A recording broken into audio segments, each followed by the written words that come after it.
Yan. So magandang araw sa ating mga viewers. So yan po no. So medyo nahirapan na kasi pag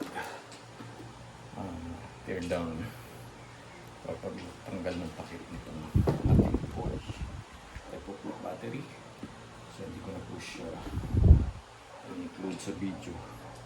Then ito po, naputol yung video ko kanina. Ito memory problem. So ito po ay nakalagay sa loob. Yan yung mga kalso. No? So parang sa akin medyo jologs yung pagkakalagay nito. So mas maganda sana kung bakal para makompress yung ating mga battery.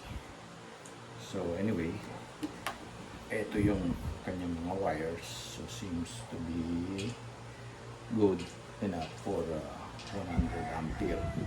Ito yung kanyang battery monitoring, yung kanyang voltage monitoring.